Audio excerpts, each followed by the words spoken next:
CGI sucks. CGI is destroying anime.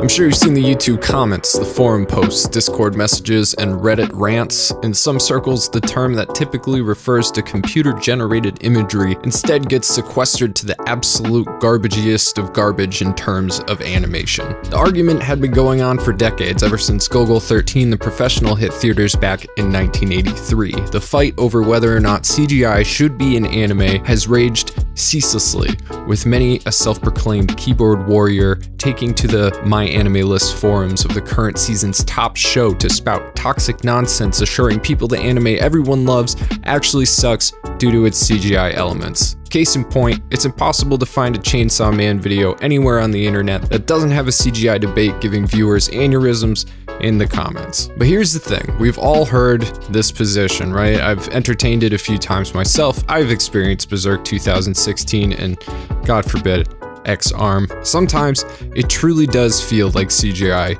ruins everything. But in this day and age, with Demon Slayer's new level of animation excellence pushing the boundaries of what we thought was possible, CGI sucks is no longer a valid argument. In fact, I'd say that dying on the CGI hurts anime hill is akin to actively insulting many of the best anime of the modern age, not to mention their animators. But CGI hasn't just been put into practice for recent anime, it's splattered all over the history of anime within the last 40 years, and often in places that you wouldn't expect it. So before jumping on the bandwagon of CGI hate, take a moment to learn about the history and just how effective CGI truly is in elevating animation today. What started as some new technology that looked like a C- student project has now grown, evolved, and come into its own, which is now elevating Demon Slayer's animation to the pinnacle of anime. This is the story of CGI, the struggle of new technology in an artistic space, and why CGI is creating some of the best looking anime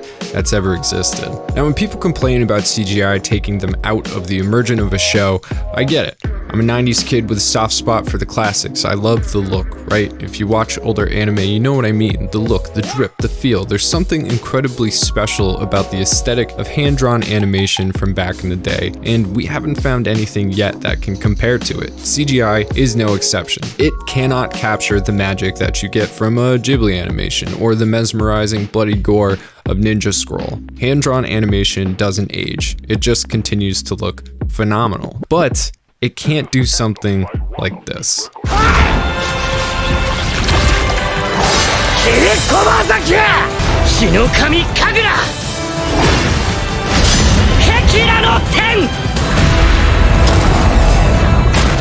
For everything cell animation is credited for, there's simple limitations to the medium. It's almost impossible to do sweeping shots with dynamic camera angles. The ability to truly make something feel like it's in the third dimension, it is just not within reach, and you lose some creative freedom with the loss of the third dimension. CGI fixes that issue and allows studios to truly create whatever they can think of. However, CGI didn't just descend from the heavens with that level of artistic exceptionalism. Like I said, the first anime with CGI was Gogol 13 back in 1983, and yes, those helicopter scenes were rough, unshaded and untextured messes that are completely jarring compared to the rest of the film.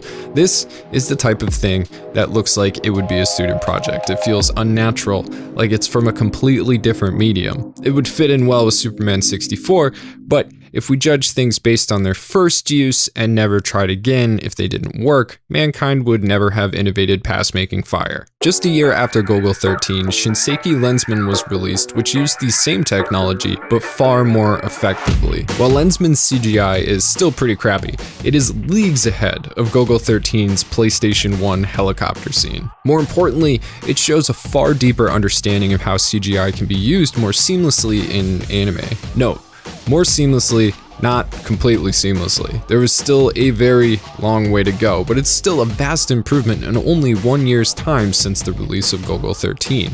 That difference shows the budding innovation that was forming for animation.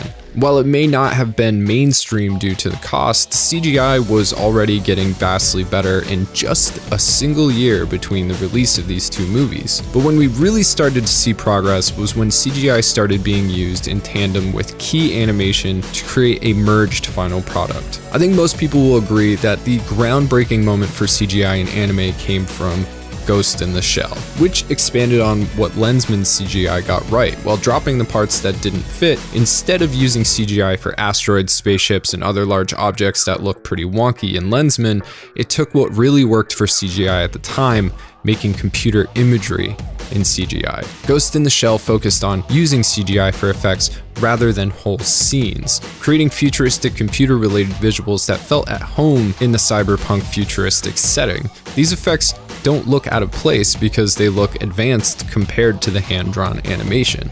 Instead of contrasting the cell animation negatively, it contrasts it in a way that actively helps cement the setting and makes viewers more immersed in the world. Ghost in the Shell is truly the best example of early CGI being used for the right reasons. It wasn't just thrown in because they had the financial backing to use it. There's a lot of artistic thought put into how and where this technology should be used, and those excellent decisions created a classic movie and arguably the first movie where CGI elevated the experience. I mean, who would have thought that using computer-generated images to create literal computer-generated images in the movie would look good? It's both dumb simple, but also kind of brilliant. What could feel and look more real than that? So Ghost in the Shell proved that CGI could be an effective means of creative and unique animation that would also wow an audience. From there, as CGI became cheaper and more streamlined to use, it just became more and more mainstream to the point where we're getting fully CGI animated shows. And yes, there's a lot of absolute garbage that falls into that category, but there's still plenty of fun that's fantastic and absolutely worth watching. Beastars and Dorohedoro are both excellent examples of CGI anime that are more than well worth the watch. And they are also very obviously CGI, but there's CGI in almost every new show that comes out. Chainsaw Man, Bleach, Thousand Year Blood War, Spy Family, Kaguya-sama, Attack on Titan, Blue Lock. Basically, any anime that you've watched in the last year has CGI in it. Okay, except for Mob Psycho Season 3, but Studio Bones uses CGI in every other show they make. Mob Psycho is an exception. With our current technology, the best way to animate shows is with a hybrid structure that adds CGI to hand-drawn animation. That is the standard now. So why are people still upset about CGI when it's basically everywhere? Well, it's actually pretty simple. They're only upset about the CGI when they notice there's CGI to be upset about. Basically, good CGI blends so well with the hand-drawn animation that you don't even realize it's there. As long as it's not the focus of the scene, people don't even realize that there's a ton of CGI being used in the majority of anime, so they have nothing to complain about. This creates a false narrative that CGI sucks because the only time people are recognizing it is when it's noticeably bad. Well, the good, blended CGI flies completely under the radar. And don't get me wrong, bad CGI definitely does exist. Again, X-Arm came out in 2021, and that's what they used to Clockwork Orange style torture people in hell. And that was going to be my conclusion, that good CGI blends so well with the hand-drawn animation you don't even notice it, creating this false narrative that only bad CGI gets noticed at all, hence, air quotes, all CGI being bad. But that's not true. Demon Slayer has CGI. You can tell Demon Slayer has a lot of CGI, and no one cares. Good CGI blends with the rest of the animation, but exceptional, phenomenal, unprecedented CGI like Demon Slayer's doesn't just blend in with the animation, it elevates the animation to an entirely new level. We've reached a new pinnacle of animation when it comes to computer-generated imagery, and Demon Slayer is at the forefront of this frontier.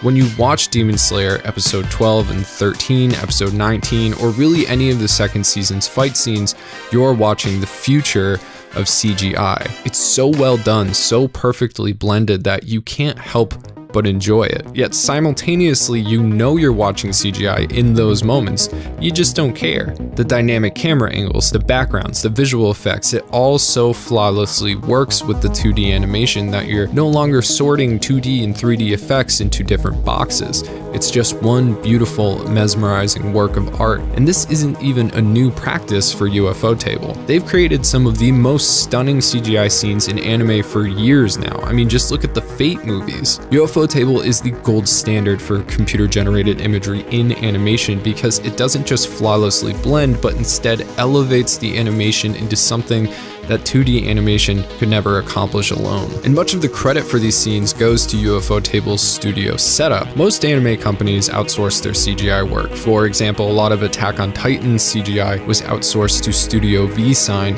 which also worked on CGI for Dorohedoro, Zombieland Saga, Yuri on Ice, Haikyuu, and a bunch more. Mappa also had CG Studio work on Attack on Titan, which is a Taiwanese-based studio that is much better known for creating Star Wars animations. You can imagine that outsourcing your CGI to a studio in another country could create some issues with the final product. UFO has no outsourcing. Their entire CGI team is in-house.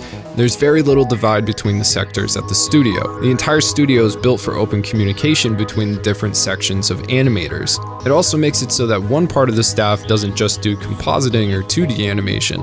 All the sections work together to make the final project instead of just handing off their finished piece to the next section. Ufotable's setup generates a more natural collaborative work environment than other studios, which heavily benefits the studio in creating the seamless animation and CGI mix that we get from Demon Slayer. With most animation studios, CGI is used to save money, right? They want to blend it in so that viewers don't notice it's not hand-drawn. But Ufotable, again, is different. It's not about saving money and time by having the backgrounds done in CGI. It's about creating something that 2D animation could never accomplish alone. That's the type of motivation needed to push animation to its next level, and we're seeing it happen right now. Other shows are starting to catch on and use CGI to create animation beyond anything that they've done before. We are watching the birth of a new era of animation, and it's all thanks to Ufotable showing the world that it was possible to use CGI, let people know it's CGI, and absolutely blow their minds away. That's the future and the present of anime, and we are lucky enough to see it happen.